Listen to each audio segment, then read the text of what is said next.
क्या आप कभी कभी अचानक शरीर में कपकपी और ऐंठन महसूस करते हैं? सांस लेने में तकलीफ होने लगती है और साथ ही पेट और गले में कुछ फंसा फंसा सा महसूस होने लगता है और आप ये भी नहीं समझ पा रहे हैं कि ऐसा क्यों हो रहा है और इसे कैसे रोका और ठीक किया जा सकता है। तो आज की ये वीडियो आपके लिए बहुत मददगार साबित हो सकती है, इसलिए इसके किसी भी पार्ट को मिस ना करें और वीडियो को अंत तक ज़रूर देखें। फ्रेंड्स, वीडियो की शुरुआत में जो मैंने आपको कुछ लक्षण बताए हैं उन्हें मेडिकल टर्म्स में हिस्टीरिया कहा जाता है। आइए पहले आसान भाषा में समझते हैं कि हिस्टीरिया क्या है और आप कैसे पहचानेंगे कि आप हिस्टीरिया की समस्याओं से ग्रसित हैं भी या नहीं। हिस्टीरिया का मतलब है गले में कुछ फंसा फंसा सा और पेट में कुछ घूमता हुआ सा महसूस होना। इस स्थिति में एक गैस की गोले जैसा हमारे एब्डोमेन एरिया यानी पेट और पेट के नीचे के एरिया में घूमता हुआ महसूस होता है। इसे हिस्टेरिकल बॉल सेंसेशन भी कहते हैं। अब आप सोचेंगे कि ये तो आम सुनी जाने वाली समस्या है, इसके लिए किसी स्पेशल मेडिकेशन की क्या ज़रूरत है, ये तो गैस की आम गोली से भी ठीक हो सकती है। परंतु ऐसा नहीं है। It is a post traumatic stress disorder. आसान भाषा में कहें तो हिस्टीरिया एक न्यूरोलॉजिकल कंडीशन है जिसकी वजह से मेंटल और नर्वस डिसऑर्डर की समस्या पैदा हो सकती है। यह कंडीशन अक्सर किसी व्यक्ति के मन में चल रहे किसी तनाव के कारण पैदा होती है और अक्सर ये तनाव किसी दुर्घटना या किसी डर के प्रभाव से शुरू होता है। जैसे कि महिलाओं में अक्सर ये स्थिति तब देखी जाती है जब वह घर में लंबे समय से चल रहे किसी तरह के डर या तनाव की स्थिति को फेस कर रही होती हैं, और कई बार इस तरह की समस्या उन महिलाओं में भी देखी जाती है जो अपने ऑफिस वर्क प्लेस या उससे बाहर किसी तरह की ऐसी परेशानी का सामना कर रही हों जिनका उन्हें हल ना मिल रहा हो और वो इसे किसी और से शेयर भी ना कर पा रही हूँ और शेयर ना कर पाने के कारण अंदर ही अंदर घुट रही हूँ। तथा पुरुषों में ऐसी स्थिति अक्सर तब उत्पन्न होती है जब उन्हें भविष्य की चिंताएं सताने लगती हों और जीवन में कामयाब ना हो पाने का डर हावी होने लगता हो। किसी भी तरह का पारिवारिक कलह या असामाजिक स्थिति भी हिस्टीरिया की समस्या का कारण बन सकते हैं। फ्रेंड्स, यहाँ मैंने कुछ बहुत कॉमन एग्जाम्पल्स आपसे शेयर किए हैं। इसके अलावा कोई भी अन्य कारण जो स्ट्रेस और डिप्रेशन पैदा कर रहे हों वह हिस्टीरिया के कारण बन सकते हैं। अब आप कहेंगे कि सिर्फ पेट या गले में हो रहे बॉल सेंसेशन से मैं कैसे मान लूँ कि यह हिस्टीरिया की कंडीशन है। तो मैं आपको बताना चाहूँगी कि ये केवल हिस्टीरिया के शुरुआती लक्षण हैं। यदि इन शुरुआती लक्षणों पर ध्यान ना दिया जाए तो समय बढ़ने के साथ ये समस्या और अधिक कठिन परिस्थितियां पैदा करने लगती है, जैसे घबराहट होना, सिर में लगातार दर्द होना, सीने में भारीपन के साथ थकान महसूस होना, बहुत ज़्यादा स्ट्रेस्ड हो जाना, गैस, एसिडिटी और सफोकेशन महसूस होना। और ये स्थिति यदि लगातार बनी रहे और इलाज भी ना हो तो इसके बाद व्यक्ति पैनिक अटैक की स्थिति में भी आ सकता है, जिसमें अचानक से ही घबराहट, चिंता, डर, दुख ज़्यादा बढ़ जाते हैं और एंग्जाइटी के साथ चक्कर आने लगते हैं। लगातार दुख, चिंता में रहने के कारण इंसोम्निया यानी नींद न आने की समस्या भी उत्पन्न हो जाती है। कभी कभी ये स्थिति इतनी गंभीर हो जाती है कि पीड़ित व्यक्ति बहुत ज़्यादा आक्रामक हो जाते हैं या फिर कभी कभी बेहोश भी हो जाते हैं।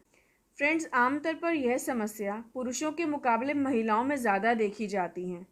क्या आप जानते हैं कि एक सर्वे के मुताबिक सिर्फ भारत में ही हर 100 में से लगभग 20 महिलाएं हिस्टीरिया की समस्या को फेस कर रही हैं, और ऐसे ही हैरान कर देने वाले आंकड़े कई और देशों के भी हैं। ज़्यादातर महिलाएं इस समस्या को ना समझ पाने के कारण सही समय पर उचित इलाज से वंचित रह जाती हैं। समय बीतने के साथ उन्हें इस समस्या के साथ जीने की आदत हो जाती है और हमेशा के लिए यह समस्या यूं ही बनी रहती है। इसलिए देर ना करें, इससे पहले कि स्थिति कंट्रोल से बाहर हो जाए, लक्षणों को पहचान कर तुरंत ही इसका इलाज करना शुरू कर दें। फ्रेंड्स, आगे बढ़ने से पहले एक ज़रूरी बात कि अगर आपको मेरी ये वीडियो पसंद आ रही है तो इसे लाइक ज़रूर करें, साथ ही मेरे चैनल को सब्सक्राइब करें और बेल आइकन ज़रूर दबाएं ताकि आपको नोटिफिकेशन मिल सके मेरे नए इन्फॉर्मेटिव वीडियोज़ की। तो चलिए आगे बढ़ते हैं और जान लेते हैं एक ऐसी होम्योपैथिक मेडिसिन के बारे में जो आपको इस समस्या में आराम दिलाने में मदद कर सकती है। पहले तो इस बात को समझें कि अगर समस्या बहुत बढ़ चुकी है तो अपने चिकित्सक से परामर्श लेकर तुरंत इलाज शुरू करें, और यदि समस्या बहुत शुरुआती स्टेज पर है तो आपके लिए डॉक्टर रेकवेक की ये R47 ड्रॉप्स एक अच्छी मेडिसिन साबित हो सकती हैं। ये जर्मन होम्योपैथिक मेडिसिन है और काफ़ी इफ़ेक्टिव भी हैं। ये इस तरह की बॉक्स पैकिंग में आती हैं। ये देखिए, यहाँ ये मेंशन किया गया है न्यूरोग्लोबिन ऑल हिस्टेरिक कंप्लेंट्स। बॉक्स में इस तरफ इसकी MRP 235 रुपीज़ मेंशन की गई है। इसकी एक्सपायरी मैन्युफैक्चरिंग डेट से लगभग 5 साल की होती है। ये यहाँ इसकी डोज भी मेंशन की गई है। इसकी 10 से 15 बूंदें रोज़ाना दिन में 4 से 6 बार थोड़े पानी मिलाकर के पीनी हैं। आइए इस बॉक्स को ओपन करके देखते हैं। ये देखिए, ये ग्लास की बॉटल है। ये यहाँ 22 ml मेडिसिन मेंशन किया गया है। आइए अब इस बॉटल को ओपन करके देखते हैं। ये यहाँ मैंने आधा कप पानी लिया हुआ है। आप इस तरह से इन ड्रॉप्स को इसमें निकाल सकते हैं। अब ये पीने के लिए तैयार है। फ्रेंड्स, इसे 3 से 4 महीने तक लिया जा सकता है। फिर प्रॉब्लम के अनुसार डोज घटाई जा सकती है। ड्रॉप्स को अचानक से लेना बंद ना करें। 3 से 4 महीने लेने के बाद 10 से 15 दिन में धीमे धीमे डोज घटाते हुए प्रॉब्लम ठीक होने के साथ या फिर चिकित्सक के परामर्श के अनुसार ही इसे लेना बंद करें। ये याद रखें, सभी के शरीर की प्रकृति और उसकी समस्या अलग अलग होती हैं, इसलिए किसी भी तरह की मेडिसिन का प्रयोग अपने चिकित्सक के परामर्श के अनुसार ही करें। आइए यहाँ लिखे इसके कॉम्पोजिशन के बारे में जान लेते हैं कि इसमें कौन कौन सी मेडिसिन मिलाई गई हैं और ये आपकी किस प्रॉब्लम को ठीक करने में क्या क्या रोल प्ले करती हैं। तो पहली है एसोफेटिडा, गैस के लिए। दूसरी है कॉफिया फॉर इंसोम्निया यानी अनिद्रा के लिए। तीसरी है ग्लोनोइनम, सिरदर्द के लिए।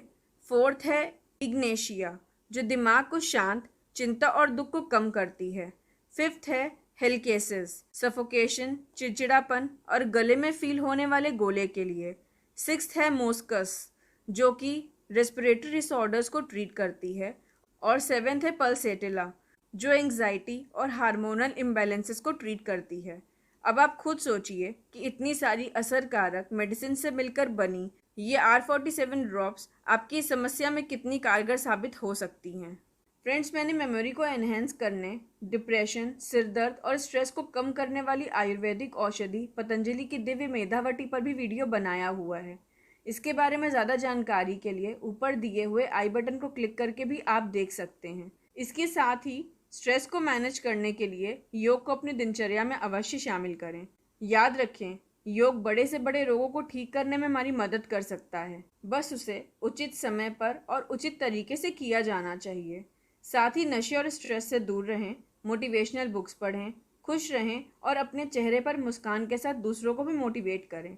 अपनी मदर नेचर से जुड़ें और अपने सुंदर जीवन के लिए ईश्वर को धन्यवाद करें।